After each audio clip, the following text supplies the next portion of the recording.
Oh, Hi, everybody. Welcome to today's webinar, Unlocking Excellence in Community Action Board Governance. I'm Terry Bearden. I'm the Project Director for Organizational Capacity Building here at the Partnership, and I will allow my co-panelists to introduce themselves real quickly. sure. Hi, folks. I'm Mary Beth Schneber Remrev. I'm the Director of Organizational Capacity Building here at the Partnership. And Brooke. Hi, everybody. I am Brooke Rondo. I am the Administrative Coordinator over here at the National Community Action Partnership.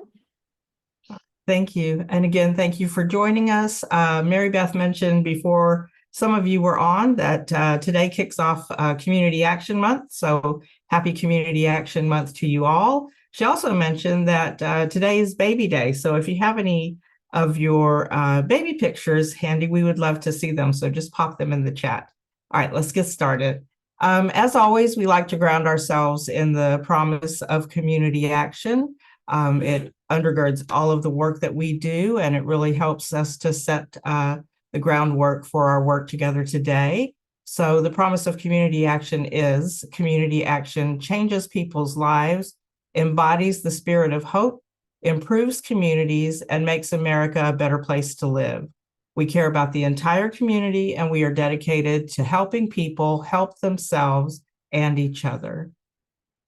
So one more note about Community Action Month. We have some resources that are available for you that we believe you will find helpful. There's a Community Action Month toolkit, and we have a link already in the chat for the Community Action Month calendar.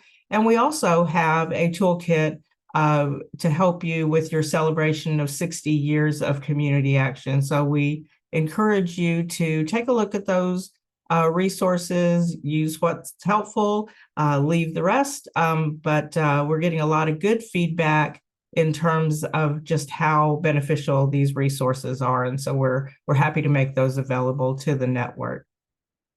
Reminder, we are in webinar mode, so that means that we will need for you to raise your hand or pop questions or comments into the chat as we move along. And if you raise your hand, we will unmute you and allow you to ask questions or perhaps answer some questions that we may pose along the way. Quick look at our agenda for today. We're going to do an excellence overview. We're going to talk about centering purpose, managing performance, touch on board structure and function, talk about board assessments, and then talk about building excellence. All right, so let's start out by defining excellence in terms of community action and in terms of the work that we all do. We have put together a set of standards of excellence for the Community Action Network. They really represent 35 best-in-class practices of the very best community action agencies. They're real-world administrative and operational benchmarks that every agency can strive for. They're based originally on the Malcolm Baldrige criteria for performance excellence, but they've been tailored in terms of language and operations to really be suitable for application by our network. And we do revise them every 2 years to make sure that they remain relevant to the work that is being done in the field. The standards of excellence are organized into 7 categories to create a holistic approach to excellence within your organizations. We look at organizational leadership, strategic planning and direction. We take a look at customer, constituent, and partner-focused standards.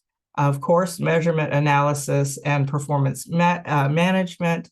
There's a category on human resources and organizational process management, and of course, organizational results. But when we think about excellence, excellence is really about more than just meeting a set of standards. It's not about compliance, right? You all work in terms of meeting the organizational standards. That's not what this is. The standards of excellence go beyond that compliance lens and really take a look at what does it mean to be constantly striving for excellence. And of course, as is true with most of the work that we do in our network, it's not going to look the same at every agency. And that's because really excellence for your organization is going to be defined by your organization's why you do things, what your mission is, very mission focused and mission driven. We're going to talk about this requires you to have systems in place.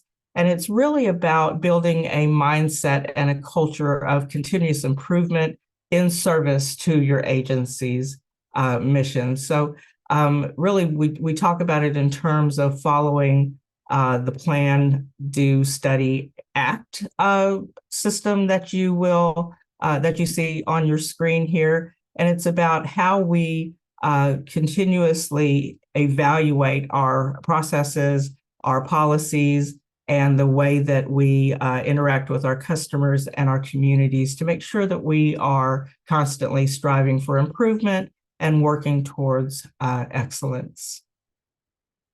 So as we mentioned, excellence really calls for a systems-based approach. And so when we talk about that, what does that mean? So it's about having a structured and coordinated way that we approach all of the work that we do. It's a holistic way of looking at all of the many factors that really can contribute to a possible outcome in any of the activities, actions, and initiatives that our agencies are involved in, as well as the way we operate on a day-to-day basis as an organization. And systems are essential to every organization, but especially to an organization that wants to go beyond that compliance model and really start taking a look at how we work towards excellence. So I want to pose a question. Think about the idea of excellence as it relates to the Community Action Board. And again, you can put these in the chat. You can raise your hand if you'd like to speak. What practices do you think you would find in an excellent board at a community action agency? What would that look like? What would an excellent community action board of directors look like?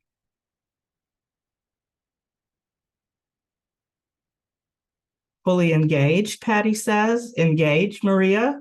Okay, good. Lots of participation at meetings. Great attendance, Leslie. Open dialogue and support of the agency and CEO. Alicia says diverse. Ongoing engagement, committed to the mission, open to innovation. Good. Ethical. Awesome. Clear role or delineation of what the board does. Okay. Informed. Fully engaged. Advocates for fundraising. Strong support. And Jan says prepared, inquisitive, support, and all voices. All right, great. So yeah, thank you. Those are some great, y'all beat me to it, engaged and informed.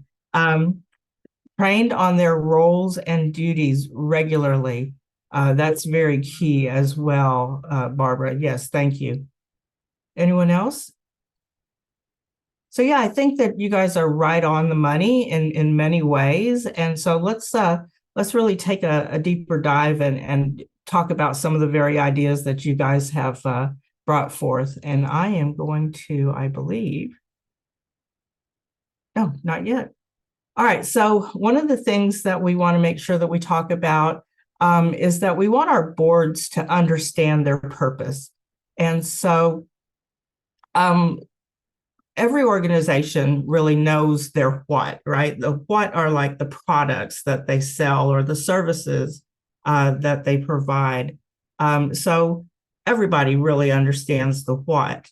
When we get to thinking about the how, some organizations can speak to how they do it. These may be the things that make them special or set them apart from their competition or the other entities that are engaged in similar work. But when we get to the why, when we get to the center of our purpose, very few organizations can speak to why they do what they do. So, why is not about making money. That's a result. So why is really the purpose, the cause, or the belief? It's really why our organizations even exist. But that purpose really changes with time. If we look at Excellence Standard 1.2, the Community Action Agency's mission and strategic plan focuses proactively addressing the causes, conditions, and effects of poverty. And the board has what? Systematically reviewed and or revised the agency mission over time. Because we need to make sure that our mission is relevant to the work that we are engaged in, is relevant to the needs of our communities. And so the way to make sure that that is true is to have our board take a look at the mission periodically and make revisions when it makes sense to do so. All right, so I'm going to turn things over now to Mary Beth, and we're going to really dive into the purpose-driven board leadership concepts. Thank you, Terry. So I'll pick up on this idea of purpose-driven leadership. So when the board understands the why, and there's a lot of things that you can do to help the board connect to the why, have deep conversations about the why and the purpose of the organization. But what we see is in boards who are purpose-driven that there are these four fundamental principles that these actually come from Board Source that they see as both mutually reinforcing but also as interdependent, that these things when combined give you a really purpose-driven board leadership, but that each one of these things has associated practices in and of themselves. And so just high level, I want to give you an overview of these four principles of purpose-driven leadership that a board can embody. The first is the idea of purpose before the organization, which might sound a little bit controversial, but hear me out. Ultimately, our organizations exist in service to a core purpose, a core mission, right? We're not a community action agency just because we're a community action agency. We exist in service to creating opportunity and social and economic mobility for America's families, right? For people experiencing low incomes, communities experiencing low incomes. And so one of the ways that I envision this is that the board is the keeper or the guardian of the purpose, right? That they are keeping their eye on that ball, and they're ensuring that the organization is working in service to that purpose first and foremost. So they embody that. The other thing that a purpose-driven board does is they understand that the organization, the community action agency, does not exist in isolation, that it is part of a larger ecosystem, right? That whatever the organization does or does not do will impact the ecosystem around them. So if the board elects to advocate on behalf of a particular issue, that is going to change some of the larger system around it. And if they elect not to advocate on part of a larger issue, that too impacts the ecosystem. So they see themselves as part of that ecosystem. They also center equity, that they are not only committed to advancing equitable outcomes, but also that they are looking to ensure that the way that the organization operates does not reinforce systemic inequities. Sometimes the way that boards operate, just the very nature of like Robert's rules or just some of the structures of boards have inequity built into them, right? And so purpose-driven boards take a step back to think about how does our organization not just advance equity, but ensure that we are not reinforcing some of these systemic inequities in our communities. And then lastly, there's this idea of authorized voice and power. I was really excited when I saw this from Board Source because I think it meshes very well with our idea of maximum feasible participation.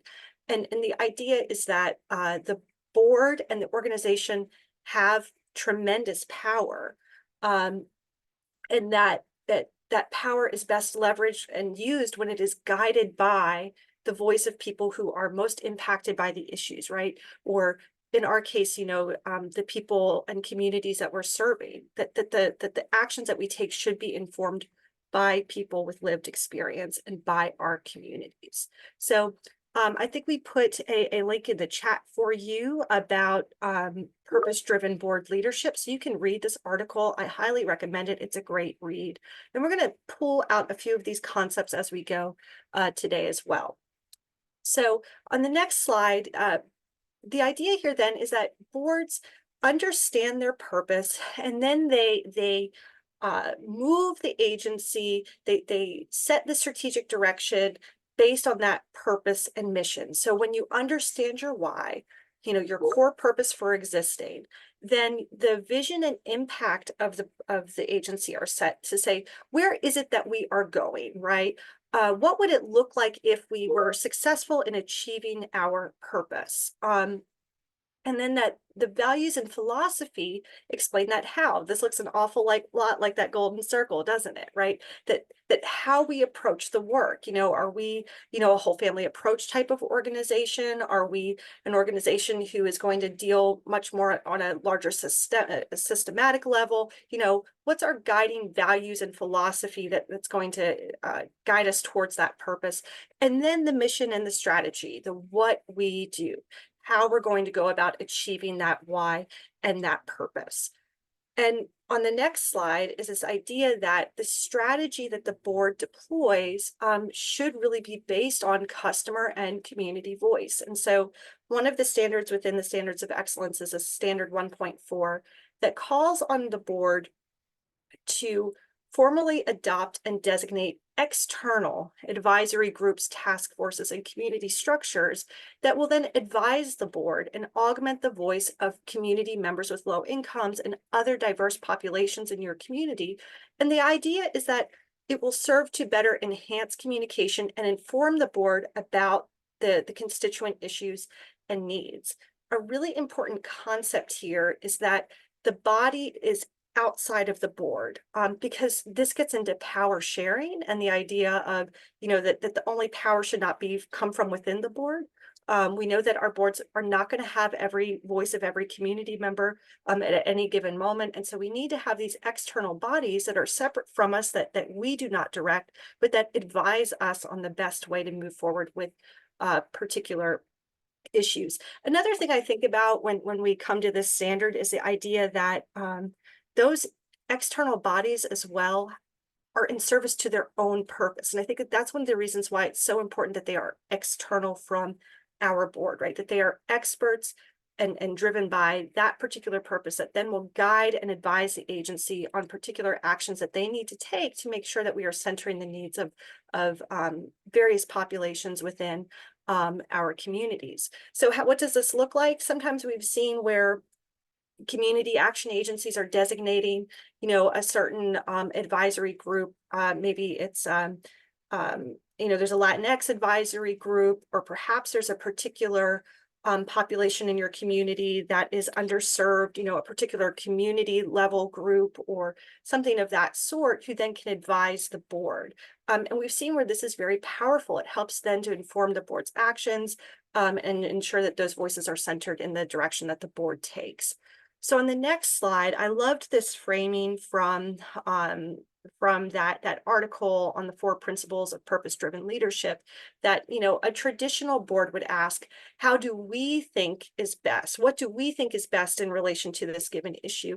Whereas, the purpose-driven board is asking, do we have the right voices to know what's best? And if we don't, where do we find those voices to ensure that we're centering in them and using that as guidance for the action that the board takes? Okay, so when the board understands the actions that it desires to take, then the board will be setting out the strategy, right? They'll be doing the actions. They'll be setting, or I'm sorry, they'll be setting out the strategic direction for the agency that then the agency will take to get to that larger purpose. And so on the next slide, the board is active in reviewing and managing the performance of the agency. So, once the board has set that strategic direction, then that is typically done via your strategic plan. And so the board should have and actively use that plan. And in the standards of excellence, what we see is that the idea is that that plan, because it is meant to actualize your mission, right? It's meant to put your mission into action. That should really serve as the framework for your agency-wide performance management system. And so in agencies and in boards that we see that are performing at an excellence level, the strategic plan work is not seen as somehow separate from the work of the agency, right? The work that we're doing one-on-one with customers and families, or the operational work of the agency, but rather on the other, in the second graphic on your slide, that the strategic plan is the container through which the customer and community level work and the agency operations work happens, that it is the guide for how you go about what you do. And this would be informed by those external advisory groups and your larger community and your community needs, right? All of that would be guided by that voice. So when it comes to the idea then of using your strategic plan, and what that looks like, this is sometimes where we see the struggle, because we know agencies have strategic plans. We have organizational standards, right? We've had strategic plans even long before we had org standards too. But where we kind of see where the rubber meets the road and the difference between agencies and high performing agencies is the use of that strategic plan and how the plan is used. And at the board level, what we see in excellent agencies is that the strategic plan, the priorities or the goals act as filters for decision making. So if your priority is to advance social and economic mobility, or your priority is it might be related to housing, or it might be related to social determinants of health, and addressing those social determinants of health in your community, that the board, whenever it's making a big decision, should we go for this funding? Should we place our office here? Here's a major policy issue that's before us, that they return to those priorities and goals as a filter for when they make a decision.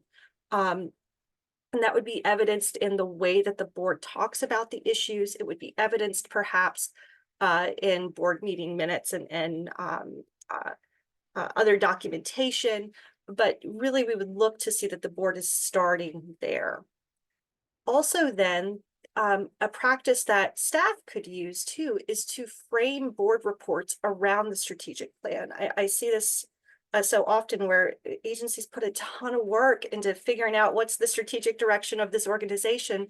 And then when they report back up to the board, they're using the same traditional, here's my report from the Head Start program. Here's my report from WIOA, here's my report from the different, essentially, projects or programs within the agency.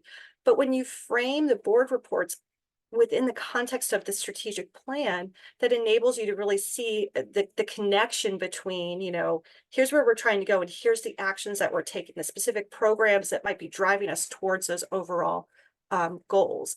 And then that sets you up really well to enact this idea of managing performance to the strategic plan. And it's an important frame to understand that when you're managing performance to the strategic plan, it's performance that is framed by the agency, because it's not funders or other external bodies who set the strategic plan. It is the board, right? It is the agency who sets out what is the impact that we intend to have. And then ultimately then, you're using things like scorecards and dashboards that will report on those individual programs from your funders, but that it is framed in relation to that overall strategic direction where you're trying to go in relation to your purpose.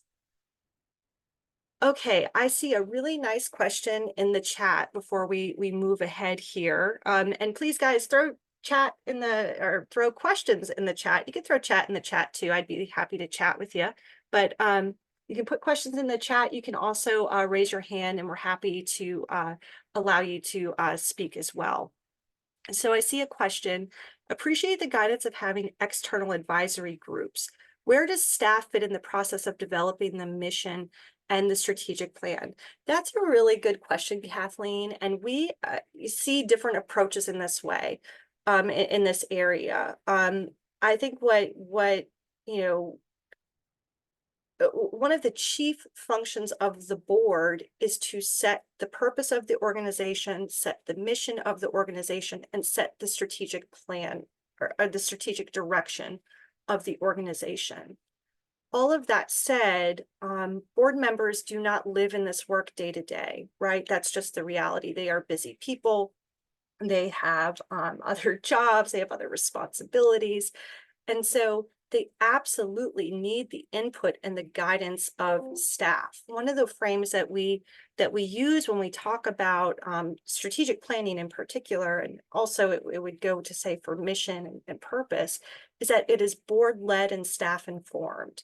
That, you know, the board can kind of suss out or shake out the high level, you know, here's where we think we want to go, but they need the staff's input. And so I've seen it kind of work different ways. You know, maybe that happens in a different order. Maybe staff lift up some of their suggestions to the board, and then the board sets, you know, the strategic direction based on that input. Or sometimes the board might start with a, you know, here's a general idea, ask for, you know, staff community input, and then ultimately make the final decision. I think that's one of the big things, Kathleen, is that at the end of the day, the board is the ultimate decider of mission, purpose, and strategic direction. But always, always, always there is staff input. I hope that helps answer that question. It's a good one. And I'll say, not one that there's one right answer either. There's just a right answer for your agency, and that right answer for your agency might look different today than it does 5 years from now. So our boards, our agencies are constantly evolving and growing and changing. So need to recognize that the answer might change with time too. So we've been talking a little bit about, you know, some of how boards make decisions, you know, centering in purpose. And one of the constructs that was in that article of the, you know, the 4 principles of purpose-driven board leadership was this idea that there is interplay between what the role of the board is, who makes up the board, and then how they go about decision making, right? How they approach their role. And so who the members are and the structure of the board should ultimately be in support to their role and the priorities that they set in that strategic plan based on what the community needs, based on the voices of the people that we serve. And so on the next slide, you know, I think a lot of us are familiar with this concept that the board really is the high level policy setting body and direction setting body of the organization. And so excellent boards understand that their purpose and their role, and they stay focused on that big picture, high level governing, and then leave the managing, I should say leaving managing up to the agency leadership. So that's the CEO, the executive director. So the board sets out the policy. The executive director, you're charged with interpreting that policy and then supporting and leading and managing staff to implement that policy, right? And so when I talk to EDs, a lot of times they say, gosh, my board is so good at managing though. They want to be in the weeds. They want to know, you know, the day-to-day details. And the reality is that we only have so much time, right, in a day, and board members only have so much time.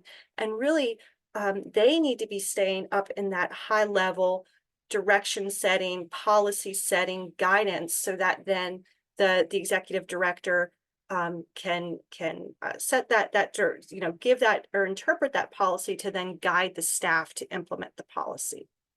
And so with that though, you know, we recognize that the board as an entire body cannot do all of the work in those hour and a half board meetings that we have, right? There's no way to get done the amount of work that has to get done in that time, right? And so boards really need active committees in order to get a lot of the more detailed nitty-gritty work done that is necessary for that board to even stay in its high-level policy setting role. And it's also policy setting and organizational oversight, I should say, as well. And so the way that the organization or that the board structures itself should support that organizational purpose.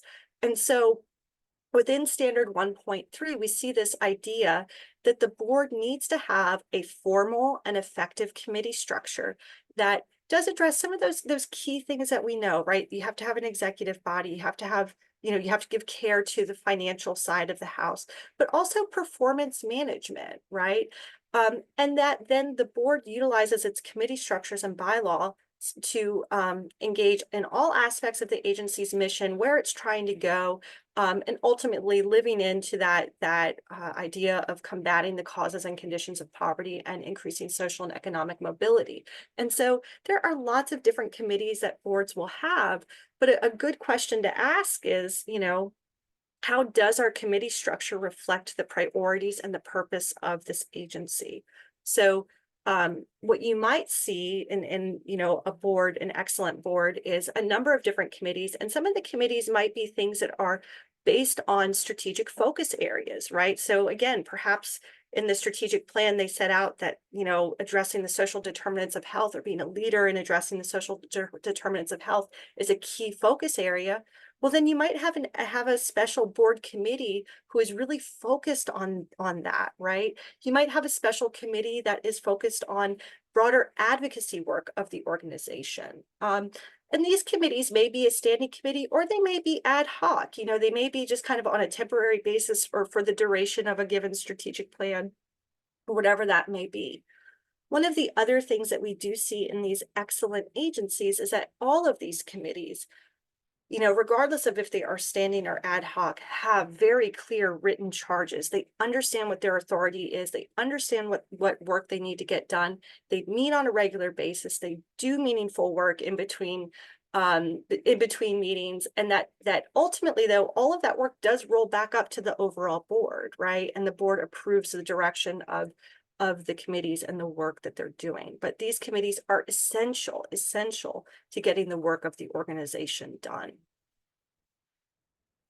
And so when we kicked off here, we asked you about what you think an excellent board may look like, and somebody said diverse. And so this standard is for you. Within standard 1.3 or excellent standard 1.3, there's this idea that the board absolutely has to meet all of the legal and regulatory membership requirements, right? You have to have a tripartite board. If you have any requirements from your state, you have to be doing those things, right? But you also have to be filling your vacancies promptly. I think somebody else said something about that, about having a full board.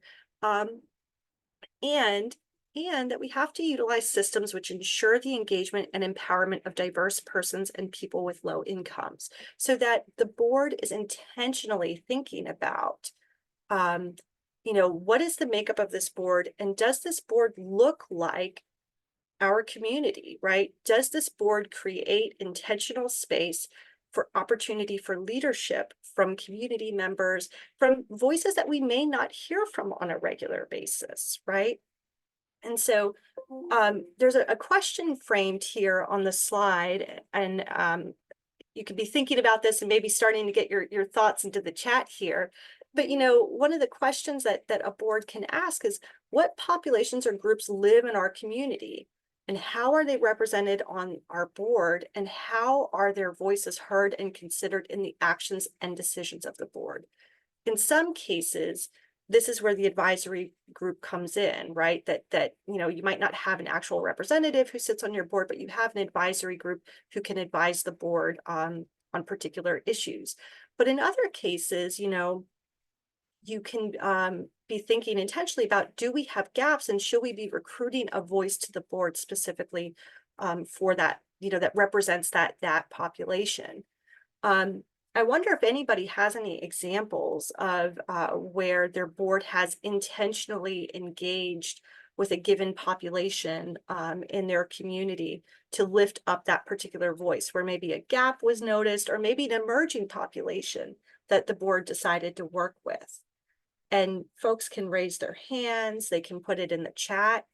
While folks are maybe getting thoughts together, I will share, I was in a state a little while ago, and they have a large, oh yes, Maria, that's exactly where I was going. They have a large tribal population in their locality. And the board looked around and they said, my goodness, none of us are from that tribe.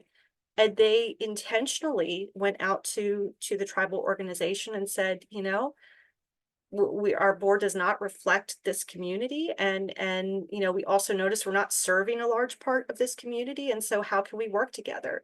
And they ultimately, the tribe now has a regular seat on the Community Action Board, and the Community Action Board is better able to meet the needs, and the Community Action Agency at large is better able to meet the needs and serve that population in a relevant way.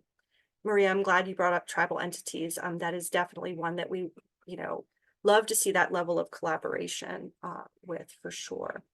Do folks have other examples that they want to lift up, where their board has done some intentional outreach? If you don't know yet, that's okay.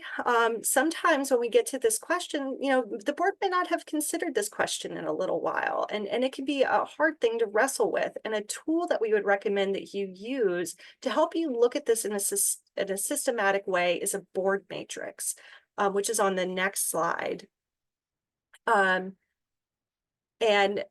board matrix allows you to essentially identify, what are the types of people and characteristics of board members that we think are important for our board to have. Okay, so you start by setting out what are those characteristics, and you can look at things like expertise is very obvious, right? Like, do we need people who have advocacy skills, or people who have fundraising skills, or maybe other finance skills. And so, that's pretty obvious, but also then looking at things like connections, right? Like who are we connected to? An approachable board member. Yes, Maria, I think that's right. Approachable is a big thing that we should include too. But also then to look at things like, what are the qualities? What are the abilities? What are, the ages, the race, the ethnicity of our board members? And then essentially in this example that you see here, this is an example from Propel Nonprofits. You can then chart out each of your board members and identify who has these skills, what are their demographics, and then you can look objectively and see, where do we have gaps? This is a nice tool for you to be able to visualize that. And then once you have that data, you can make the intentional outreach to recruit members to fill those specific gaps that you may have on your board. So this tool is from Propel Nonprofits. We are happy to put the link in the chat. And one of the really cool things about this matrix is that it is changeable, right? So if you look at this and you go, gosh, I don't really care about X, Y, or Z, or we need to include this, you can type on it, you can change it, or you can make your own matrix. CapLaw also has a similar matrix that you can use too for your purposes. And there's others out there on the internet. You can Google those and find other great examples. Okay, and so as we're kind of winding up here, oh, Maria, that's a really nice quality that you put in the chat. One that understands how to effectively reach those communities that are the most vulnerable. Yeah, right. It's not just about some of those, kind of concrete skills. Sometimes I think we overemphasize some of those. What you're putting in the chat here are some of those person qualities, those soft skills. Okay, and I see that our link is not working. So Alicia, as soon as I stop talking, I will try to fix that for you. Give me just a minute, okay? because it's a great tool and I want you all to have it. So then when it comes to, as we're wrapping up here, we've talked about the board needs to be managing the performance of the organization, right? And be managing that performance to the purpose. But also, excellent boards don't take for granted that they themselves are being excellent or fulfilling their duties. They take time to systematically assess how they are doing. They consider how they're performing in relation to things like recruitment, in relation to things like governance, in relation to things like leadership, maybe fulfilling the mission, ethical practices, all of those things. And so there's lots of different ways for boards to think about how they could assess their performance. But what we do see are a number of boards who are using assessment tools, kind of like questionnaires. Everybody fills out, and then you get the data. You can aggregate that data, and then the board can look at it collectively and see, gosh, how did we all rate our performance on each of these issues? Where do we have agreement? Where do we have divergence? And then you can make a decision about, where the board might want to focus some of its efforts to grow and improve itself, right? Now, there are some free tools that are out there. I will tell you, a few years ago, these board assessment tools were much more readily available, kind of just on the internet. These days, a lot of them have gone behind paywalls. I did give you guys a couple of examples. We will put those in the chat. But you can also build your own. You could shop around, look at a few different tools, and then ultimately arrive at your own assessment that you want to complete. I would also recommend, that boards not just kind of take the off-the-shelf tool and just run with it, but to really think about what elements of our performance are essential and make sure that you're assessing based on those. And, guys, these questions are things like board meetings are run effectively. We center customer voice. We have enough liability insurance.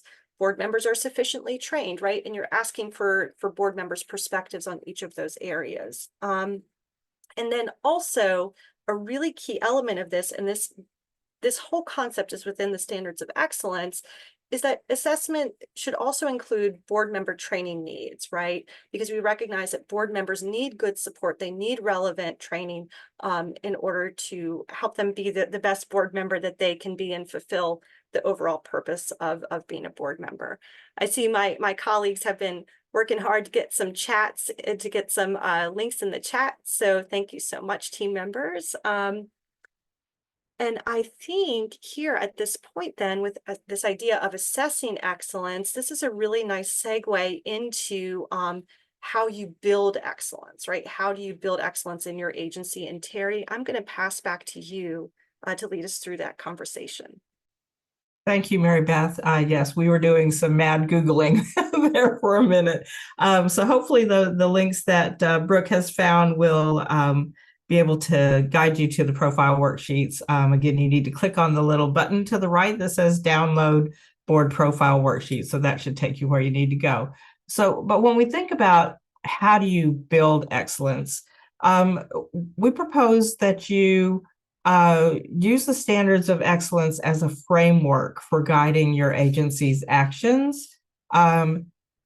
Also, perhaps using a process of self-study to define where you are and think about, where is your agency? Where can you see some alignment? Where might there be a gap between what you're currently doing and best-in-class practices? We're going to talk a little bit in a minute about our Pathways to Excellence program. And one of the things that we talk about there is often our agencies, you're often doing things, but it may not be formalized. It may not be in an actual policy. It may not be, the procedures may not be written down. So we really want you to think about where, if anywhere within your own agencies, you see that some or multiple processes are aligned. And we encourage you to make a plan to improve and address any identified gaps. And most importantly,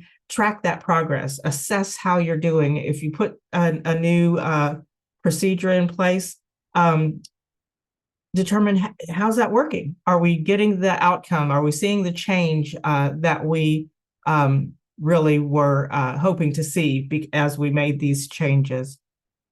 So I mentioned Pathways to Excellence. Let's take a look at what that looks like. We have a Pathways to Excellence program, and what this really does is it provides an opportunity for community action agencies as they move towards their pursuit of excellence to really be intentional about the way that they engage in the assessment and planning and capacity building, and really build in best-in-class practices in a formal way. So agencies that enroll in the Pathways to Excellence program do some in-depth learning about the standards of excellence, and then depending upon what tier they're in, and we're gonna take a look at the tiers in just a minute. There are self-study opportunities where you can really assess and document your agency's commitment to excellence. And there's also the opportunity to receive feedback from community action peer experts that both help you to celebrate the things that you're really doing well as determine where are some opportunities for improvement. How can you improve your implementation of excellence? And ideally, we see agencies really start to institutionalize and formalize those practices, the standards of excellence bring forth, and eventually receive recognition as a community action agency of excellence. So what does that mean? Our Pathways to Excellence program uses a tiered approach, and agencies can really enter at any level. But in my experience, I've been here for a little over a year. I see agencies really gaining a lot when they go through it in a consecutive manner. So go into the bronze. This is where we really see the commitment to excellence start taking place. You get a deep dive into the standards of excellence. You get the board's buy-in in terms of your agency really formalizing that commitment of excellence. At the silver level, there's a online organizational assessment that can really help you to understand your staff's perspectives in terms of how you operate. We have technical assistance and training meetings. We offer the opportunity for staff to obtain a Pathways to Excellence, Pathways Implementer training, and then an abbreviated self-study at the silver level, looking at 2 or 3 categories and the corresponding outcomes. And that's where you receive feedback from peer reviewers as well.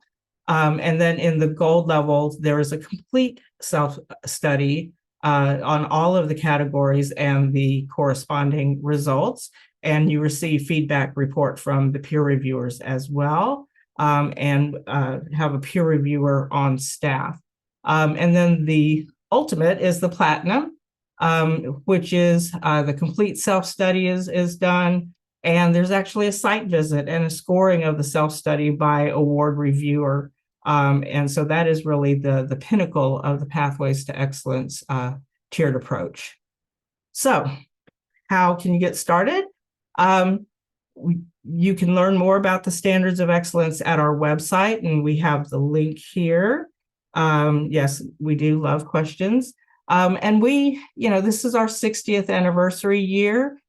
So we've set a pretty ambitious goal of having 60 of our agencies engaged in the Pathways to Excellence program at one level or the other during this year. So we have enrollment available right now. It's open for silver and gold summer cohort. Deadline for that is July 15th. And bronze enrollments are accepted throughout the year. So we really encourage you, if you're ready to make that commitment, we encourage you to enroll at the level that your leadership decides is appropriate for you, but help us meet our goal of 60 for 60. That would be awesome. We want to we have an Excellence Commission. Again, they are leaders from across the network. And so we want to tip our hat to them, so to speak. They are the ones who support our program, lead us in terms of how we have made improvements and continue to make improvements ourselves in our own pursuit of excellence within Pathways to Excellence. And so some of you may know these folks. You may recognize them from other engagements. And so we want to thank the Excellence Commission as well. I want to go ahead and stop for one moment and take a look at your question, Kathleen. Can you talk about how diversity, equity, inclusion, and belonging is addressed in the Pathways to Excellence? So Mary Beth, I'd really like to ask you to share your broad perspective on that. I know it is intertwined, but I would like for you, if you don't mind, to field that question for Kathleen. Sure. So Kathleen, if you look at the standards of excellence, you will not find an equity category. And that is intentional because at the partnership, we believe firmly in baking equity into everything that we do. And, we see that our mission to address the causes and conditions of poverty is deeply intertwined with addressing equity and inequity, and specifically racial inequity in our models and in our systems. And so when you look at the standards of excellence, Kathleen, you're going to find equity baked into each of the categories. And so some of the places that you're going to see equity show up are in kind of mission, in leadership, in seeing that board and leadership center equity and make a commitment to equity. But we don't stop there. Within excellence, we have this concept that there's approach, deployment, and results. And we expect then that we would see not just a commitment, but that we would see practices that specifically further equity, belonging within the organization. So another place that you would see some of the concepts of equity really show up is in category 3 of the standards of excellence, which get into customers, constituents, and partners, and how they view the organization, the feedback that they provide the organization, and ensuring that we're centering in their feedback. And then another place where you'll see it show up heavily is in category 5, which is about human resources. And we have some specific standards there around employee engagement, employee well-being, and also about intentional recruitment, that the agency has intentional recruitment efforts that are equitable and specifically seek to hire people with lived experience and people with low incomes, and then support people once they are onboarded. So that's kind of a really quick high-level overview. But if you read through the standards, I think you'll see equity just woven throughout there.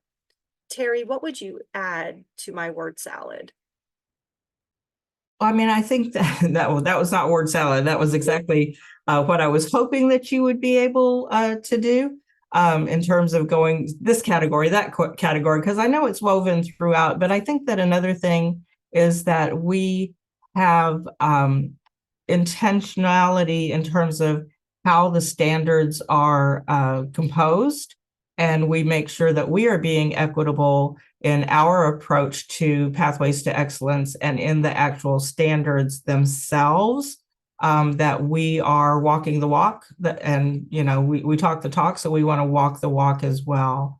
So I think that that's another place that internally we have really lived into the concept of DEI, DB. Yes, yeah.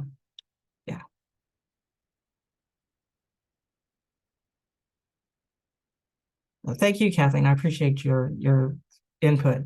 Mary Beth, was I turning over to you now? Sure. Welcome to how Terry and I operate. Is now? Yep, sure. Let's go. It sounds great. Want to flag that the partnership, if you're here because you care about the board, you care about board operations, and the partnership is going to be hosting an awesome training later this year, the Executive Director and Board Chair Symposium. And this training is going to be held June 26th and 27th in person in St. Paul, Minnesota.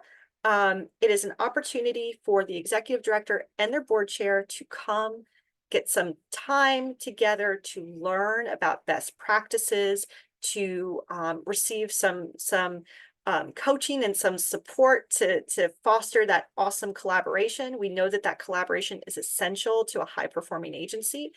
Also will give board chairs and directors the opportunity to connect with fellow community action folks from around the country. We had folks who attended this last year and walked away and said it was one of the best trainings that they ever attended. So if you want to learn more about this awesome training, you can check that out. Terry put the link in the chat. We also have a fancy little QR code if you want to learn more. If you have questions about that, you can send that to Terry or I. We're happy to chat more about that training. We also have annual convention that is coming up. Our annual convention this year, which is on the next slide, thank you, will be held in Seattle, Washington, August 28th through the 30th. We're commemorating our 60th anniversary, guys. This is going to be a great, fun, celebratory event. We hope to see you there. And want to flag for you that we do have a special pre-conference that we're offering. That is the Board Development Institute. This training will be held on the Tuesday before annual convention, so on the 27th. And this institute will be an all-day training that is designed specifically for Community Action Board members.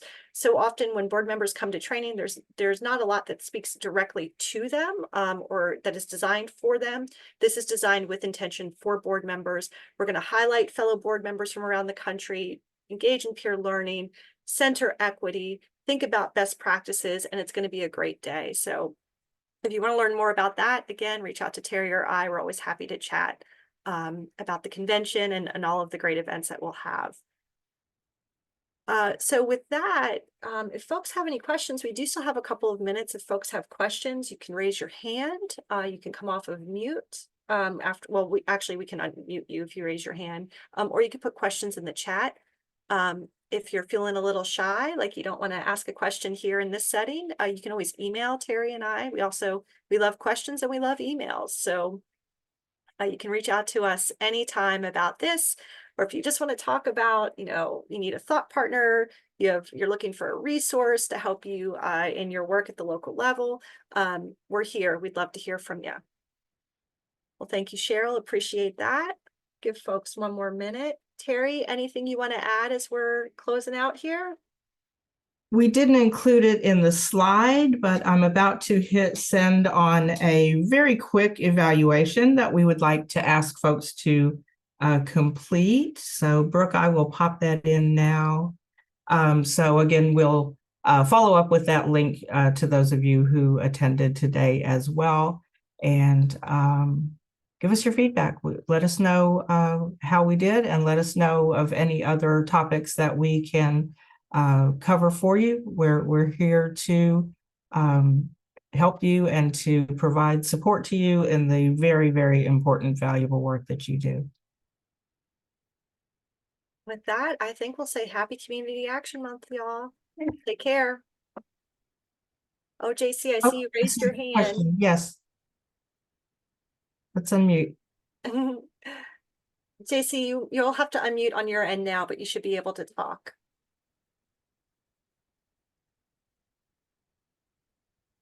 But if you're JC, was that you or was that me? Can you hear me? I can Yes. hear you. Oh, okay. No, that was very informative. It was greatly needed, and I thank everyone for participating. And we'll look forward to further communication. Thank you. Thank you very much. Take care, Okay. y'all. Thank you.